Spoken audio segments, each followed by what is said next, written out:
Pada malam hari ini adalah dogma Bunda Maria diangkat ke surga. Ini mungkin slide-nya sudah tampak belum?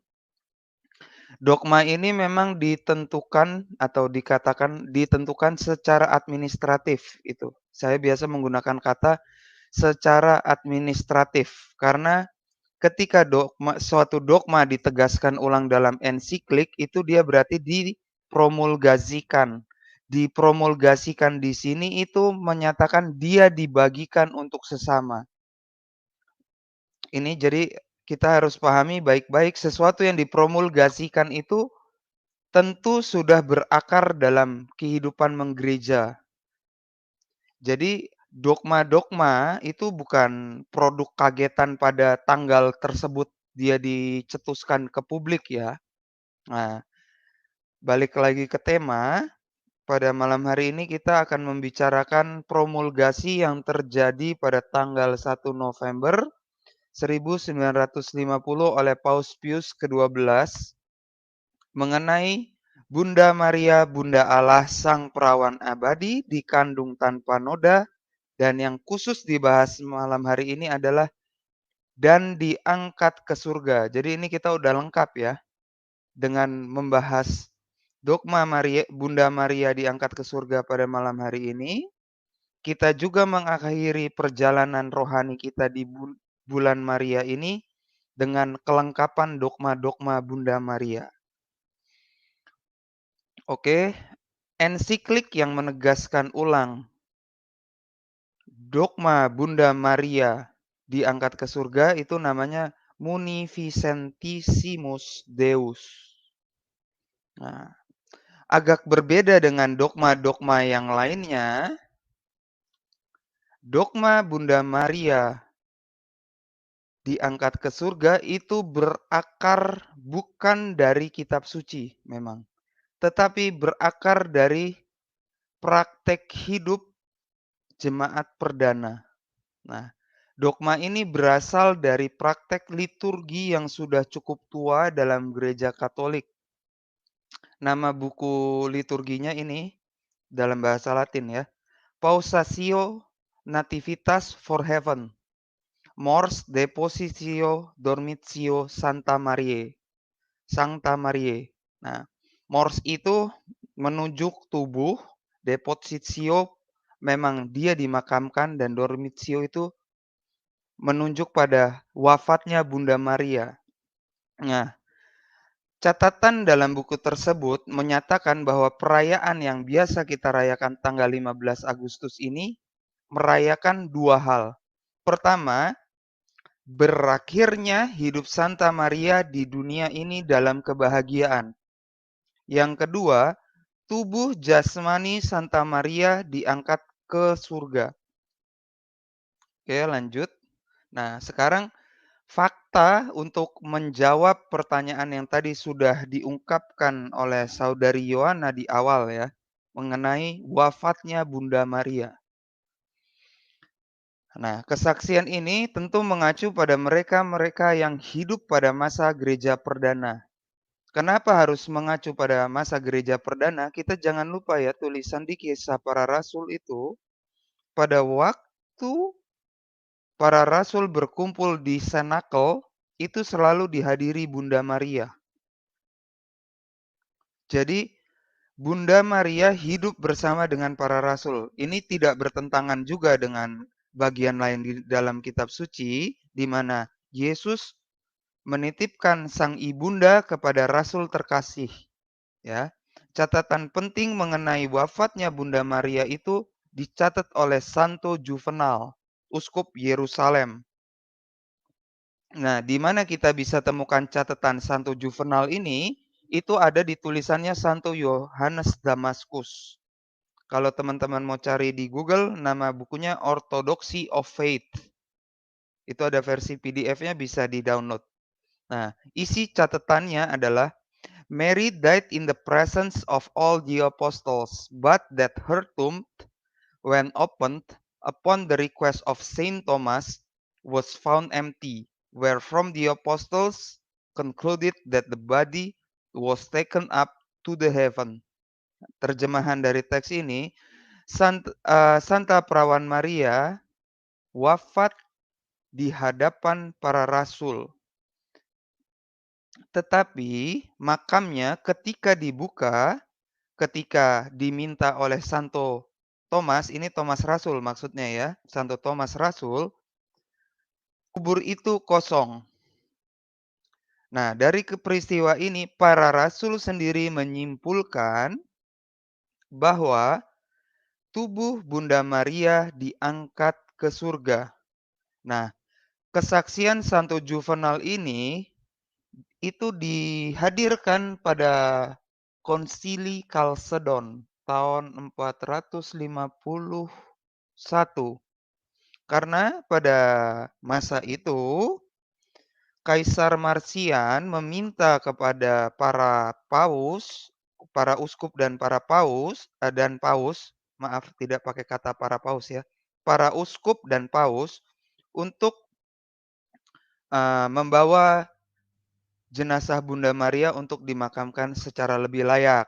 Kemudian dihadirkanlah catatan ini, catatan Santo Juvenal ini. Jadi Santo Juvenal memberikan kesaksian demikian di hadapan Kaisar Marsianus pada Konsili Kalsedon. Nah, memperhatikan kesaksian para rasul ini, kita dapat memahami bahwa dua dogma Bunda Maria jelas terkait satu sama lain. Kenapa saya dikatakan dua dogma Bunda Maria terkait satu sama lain? Kita harus ingat dulu dogma Bunda Maria dikandung tanpa noda. Nah, konsekuensi logis bahwa Bunda Maria sudah dikuduskan sejak dalam kandungan Santa Ana, kemudian dalam masa hidupnya Bunda Maria tetap kudus. Nah, inilah dogma Bunda Maria diangkat ke surga. Oke, lanjut. Nah, ini biar teman-teman bisa melihat hubungan antara kedua dogma ini ya. Jadi dogma dikandung tanpa noda itu kan berbicara mengenai Bunda Maria itu sudah kudus dalam kandungan Santa Ana. Kemudian Santa Maria kan menjalani kehidupan sebagai manusia juga. Nah, kemudian pada sesaat setelah wafatnya, Bunda Maria itu diangkat ke surga. Jadi, peristiwa wafatnya Bunda Maria ini menunjuk pada kodrat kemanusiaan Bunda Maria, bukan menunjuk pada efek dari dosa. Ini yang kadang kalangan baik Katolik maupun yang non-Katolik melupakannya. Karena selalu dianggap seseorang yang wafat itu karena dia berdosa. Tidak. Kalau dalam konsep gereja Katolik, kematian itu pertama-tama menunjuk pada kodrat kemanusiaan manusia. Jadi misalkan Katsu suatu saat meninggal, nah itu kodrat kemanusiaan Katsu pertama-tama. Kedua, bahwa nanti Katsu masih orang berdosa ya itu memang pasti karena Katsu tidak sekudus Bunda Maria gitu. Tapi kalau dalam peristiwa Bunda Maria, kita harus ingat dia sejak awal sudah kudus. Jadi sampai pada saatnya dia wafat pun dia tetap kudus. Nah, oke, lanjut lagi dulu ya. Nanti kita buka sesi diskusinya nanti aja ya, mungkin Saudari Yohana ya. Ya, betul sekali. Oke ya. Nah, lalu apa kesaksian dari teks kitab suci ini mengenai wafatnya orang-orang kudus? Secara umum dulu, wafatnya orang kudus. Kita belum masuk ke dalam pribadi Santa Perawan Maria dalam hal ini. Nah, ini ada teks dari Ibrani 11 ayat 5. Saya mungkin boleh minta tolong Yohana yang baca teksnya. Baik, Kitab Ibrani bab 11 ayat 5. Begini bunyinya, karena iman Henokh terangkat, supaya ia tidak mengalami kematian, dan ia tidak ditemukan, karena Allah telah mengangkatnya. Sebab sebelum ia terangkat, ia memperoleh kesaksian bahwa ia berkenan kepada Allah. Yang raja-raja juga? Halo, Katsu? Katsu, Iya, suaranya sorry. Sinyalku yang skismatik. Tadi aku dengar kamu agak putus-putus. Iya, silakan teks yang kedua lanjut. baik. Kitab 2 Raja-Raja bab 12 ayat 11. Begini bunyinya. Sedang mereka berjalan terus sambil berkata-kata, tiba-tiba datanglah kereta berapi dengan kuda berapi memisahkan keduanya. Lalu naiklah Elia ke surga dalam angin badai. Oke. Kemudian teks yang ketiga menunjuk pada teks dari Injil. Silakan, Yohana. Baik, kitab Matius bab 27 ayat 52 sampai 53, begini bunyinya. Dan kuburan-kuburan terbuka dan banyak orang kudus yang telah meninggal bangkit. Dan sesudah kebangkitan Yesus, mereka pun keluar dari kubur, lalu masuk ke kota kudus dan menampakkan diri kepada banyak orang. Oke. Nah, jadi dari teks-teks ini kita memang melihat bahwa dalam perjalanan sejarah gereja sendiri, baik dalam Perjanjian Lama maupun Perjanjian Baru, itu Allah sendiri sudah menyatakan adanya mujizat orang yang diangkat ke surga, gitu. Dalam pribadi Henokh dan Elia, memang tidak ada saksi sejarah yang bisa membuktikan dia terangkat jiwa dan raganya ya. Maka gereja Katolik tidak pernah secara eksplisit menyatakan kedua tokoh ini, baik Elia maupun Henokh, terangkat raganya juga. Tetapi kesaksian di dalam Injil kita ingat dalam peristiwa transfigurasi di mana Yesus naik ke Gunung Tabor bersama dengan 3 rasul, Petrus, Yakobus, dan Yohanes, itu Elia hadir di hadapan Yesus. Dan ini membuktikan bahwa yang ditulis oleh kitab raja-raja, 2 raja-raja tadi, itu tidak salah. Sejalan dengan peristiwa yang dialami dan dicatat dalam Injil. Dialami Yesus dan dicatat dalam Injil. Itu kita ingat ya, peristiwa transfigurasi kalau teman-teman mau nge-Google. Tulisnya begitu aja, peristiwa transfigurasi itu nanti keluar, peristiwa Yesus berdiskusi bersama Musa dan Elia. Itu ada di Injil Matius. Oke. Nah, penegasan lainnya diberikan oleh Santo Yohanes Rasul sendiri. Kita ingat bahwa Rasul inilah yang dipercayakan oleh Yesus untuk merawat ibunda terkasihnya. Nah, penegasannya itu diberikan lewat vision, lewat pandangan, penampakan secara ilahi. Ini tercatat dalam kitab Wahyu. Nah, ini saya bacakan. Maka tampaklah suatu tanda besar di langit. Seorang perempuan berselubungkan matahari dengan bulan di bawah kakinya dan sebuah mahkota dari 12 bintang di atas kepalanya.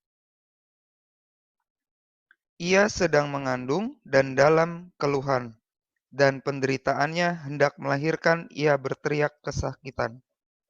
Cukup 2 ayat ini, yang Katsu mau tekankan itu sebenarnya sudah ada di ayat pertama. Kalimatnya berbunyi demikian.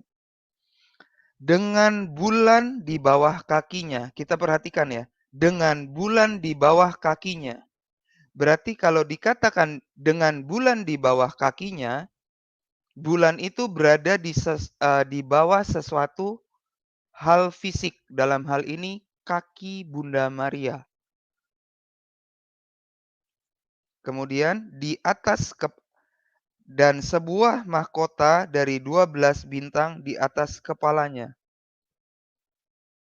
Di sini kita pakai analogi sedikit gitu ya. Kalau dikatakan bahwa saya memberikan mahkota ke kamu, Yohana, tentunya kamu harus ada bentuk fisiknya dong, baru saya bisa letakkan ini mahkota di kepalanya Yohana kan?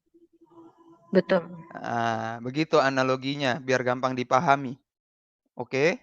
Nah, lanjut. Inilah kesaksian juga dari para bapak gereja mengenai dogma ini. Yang pertama dari Santo Gregory of Tours yang hidup di tahun 590-an, kesaksiannya begini.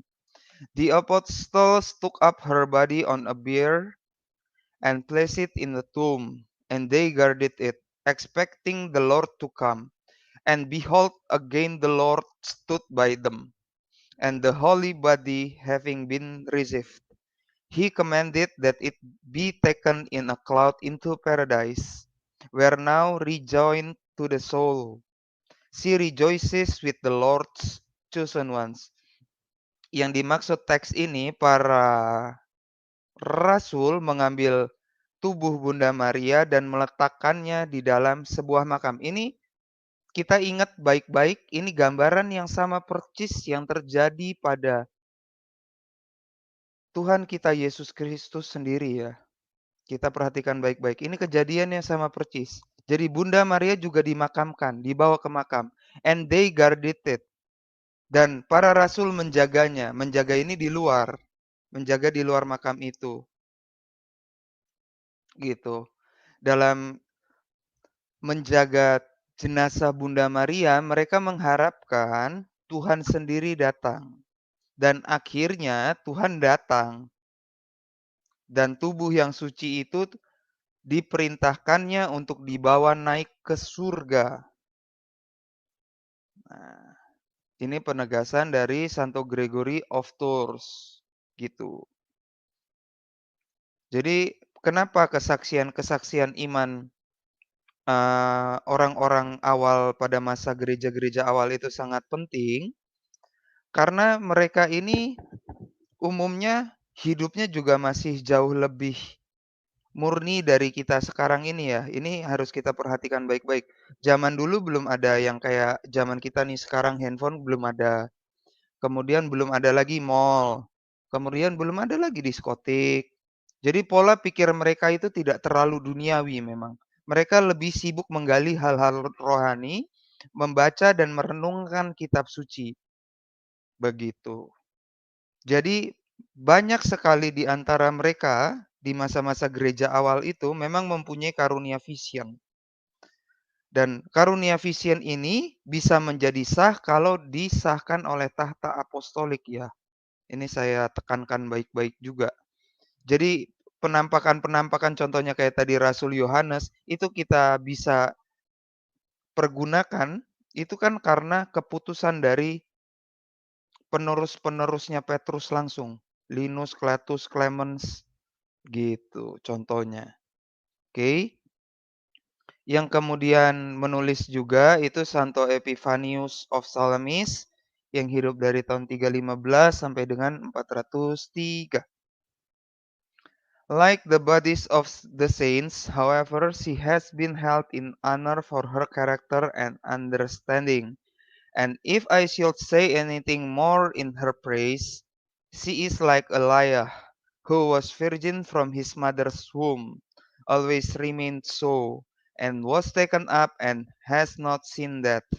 Jadi kalau dalam tulisan ini, Santo Epiphanius of Salamis melihat pribadi Santa Perawan Maria ini sebagai ini secara tipologis berhubungan dengan Elia, Santa Elisa itu ada di Perjanjian Lama, itu muridnya Nabi Elia. Emang namanya agak mirip ya, jadi cuman beda satu huruf S, tapi harap diperhatikan. Yang ditunjuk oleh Santo Epiphanius itu Elisa, murid dari Elia. Nah, jadi Santa Elisa dalam Perjanjian Lama juga menjadi tipologi di mana dia itu murni sejak di dalam kandungan ibunya dan sampai akhir hayat pun demikian. Maka Bunda Maria pun sama, kudus sejak di dalam kandungan, kudus selama hidup, dan akhirnya diangkat ke surga dengan raganya. Bahkan kalau menurut Epiphanius, dia tidak mengalami wafat manusiawi and has not seen that. Oke. Yang ketiga adalah Santo Quod Deus yang hidup tahun 430. The woman signifies Mary, who being spotless brought forth our spotless head, who herself also showed forth in herself a figure of Holy Church, so that as she in bringing forth a son remained a virgin, so the Church also should during the whole time be bringing forth his members, and yet not lose her virgin state. Ini kalau yang teks ini, Bunda Maria itu menjadi gambaran awal dari gereja kita pada masa sekarang ini. Begitu. Dan sebagaimana Bunda Maria tidak bercacat cela, gereja pun harusnya tidak bercacat cela dan selalu membawa para anggotanya. Sebagaimana Bunda Maria dulu juga mengandung Sang Sabda, Yesus Kristus Tuhan kita. Jadi kita lihat ya, kalau gereja yang mengajar itu, perjanjian lama dipenuhi perjanjian baru, apa yang terjadi di perjanjian baru nanti pun tetap konsisten di masa para bapak-bapak gereja. Dan itu yang nanti dipertahankan sampai tahun 2022 ini dan kita akan lihat. Oke, ini kita masuk ke penegasan di ensikliknya itu.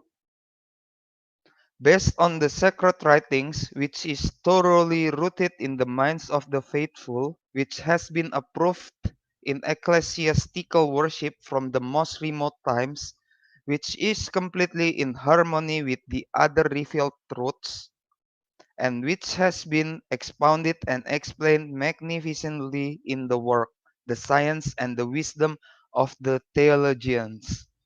Jadi berdasarkan kitab suci yang sudah sangat mengakar dalam pemikiran para orang beriman dan dipraktekkan dalam praktek liturgi. Di sini saya terjemahkan ecclesiastical worship dari masa yang sangat tua, from the most remote times, yang sungguh-sungguh selaras dengan kebenaran-kebenaran ilahi lainnya. Dan yang dijelaskan secara hebat oleh para teolog dalam kerja, dalam pendapat mereka, dan dalam kebijaksanaan mereka. Jadi dogma ini, makanya saya bilang dogma yang salah melengkapi, karena ini adalah 3 dogma yang kita sudah dengar sebelumnya, itu kegenapan terakhirnya adalah ini. Kita udah dengar gelar Bunda Maria sebagai Bunda Allah. Kita juga sudah menyadari bahwa Bunda Maria kudus sejak dalam kandungan, dan Bunda Maria adalah perawan abadi di mana dia menjaga kekudusan selama hidup dia di dunia. Maka ini yang terakhir, dia pun mendapatkan penghormatan melalui anaknya Tuhan kita Yesus Kristus. Dia diangkat ke surga dengan jiwa dan raganya. Oke. Nah, ini penegasan dalam Konsili Vatikan II di Lumen Gentium nomor 59. Kita lihat Maria juga dengan doa-doanya memohon kurnia roh, yang pada saat warta gembira dulu sudah menaunginya. Akhirnya perawan tak bernoda yang tidak pernah terkena oleh segala cemar dosa asal, sesudah menyelesaikan perjalanan hidupnya di dunia, telah diangkat melalui kemuliaan di surga beserta badan dan jiwanya. Ia telah ditinggikan oleh Tuhan sebagai Ratu alam semesta, supaya secara lebih penuh menyerupai putranya, Tuan di atas segala tuan, yang telah mengalahkan dosa dan maut. Oke. Terima kasih kepada semua pihak yang telah hadir dan mendukung Katsu. Jangan lupa memberikan dukungan dalam bentuk subscribe, like, dan mengaktifkan notifikasi kalian. Nah, ini untuk pelengkap aja, hari ini gereja secara resmi memperingati Santo Agustinus dari Canterbury.